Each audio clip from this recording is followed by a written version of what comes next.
Ang aga kong nagising kasi today is the first check-up ng aming anak at habang ako ay nagpe-prepare ng kanyang gamit is nagising siya. So, kailangan ko siyang ihili para makatulog siya pabalik. Ganyan talaga pag nagpapatulog ako ng aming anak, kailangan siyang ihili kasi nasanay siya. Nung dumating kasi kami dito sa bahay, is grabe na yung paghili ng kanyang ama. Kaya yan tuloy is nasanay na siya. Then, nung natulog na siya, nilagay ko siya ulit dito sa bed namin at inayos ko yung aming platuma. Every time talaga kapag gabi na is kinahulid namon ng amon anak, nagahibi siya sa iyang crib. Hindi siya gusto nga nagaisahanon siya habang siya ay nagatulog. Then, ito yung isusuot ng aming anak papunta sa kanyang check-up.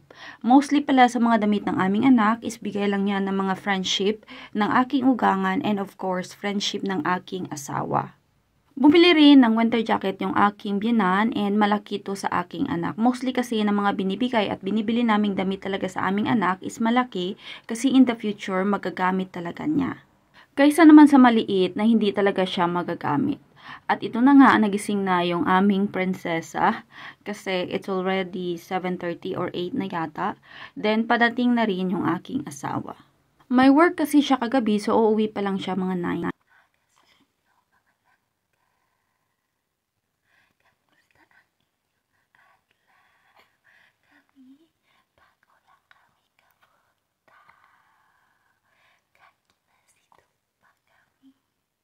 Nung nakaraang araw is pumunta dito yung aming maninay at may bitbitan naman siyang sangkatutak na regalo at isa itong bulaklak sa kanyang mga regalo na binigay sa amin.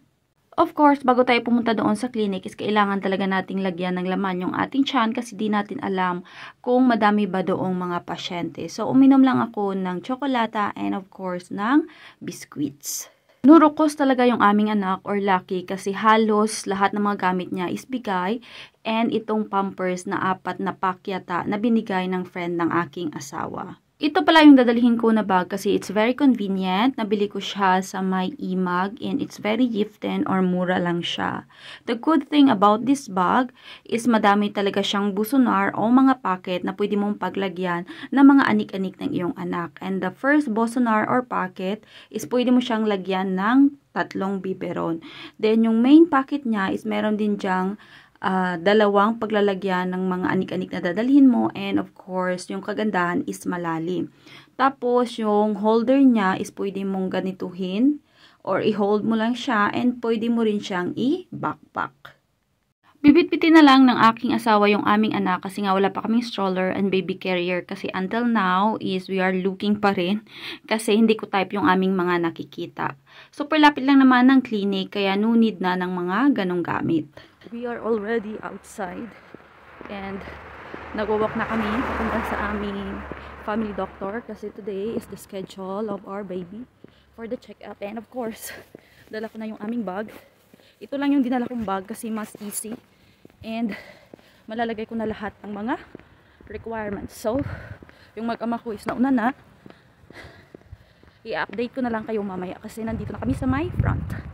Nandito na kami sa loob ng clinic at hinihintay lang namin si Tita Doc. Tapos yung aking anak is natutulog siya. O, diba? Hindi iyakin yung aking anak kapag nasa lablab. Natapos na kami sa check-up. Now, uuwi na kami. Kasi yung layo lang naman ng aming family doctor is 2 minutes to 3 minutes. So, nandyan lang siya. Then, yan lang yung apartment namin. Tapos yung aking mag-ama is dyan. So, yung check-up ng aming anak is doing well. Pero babalik kami by next month for another check-up. So, binibilis-bilisan na namin kasi medyo malamig ang hangin. And this is our first family na lumabas. So, let's go. And I just want to say goodbye na kasi we are here. Thank you for watching. Laribidere.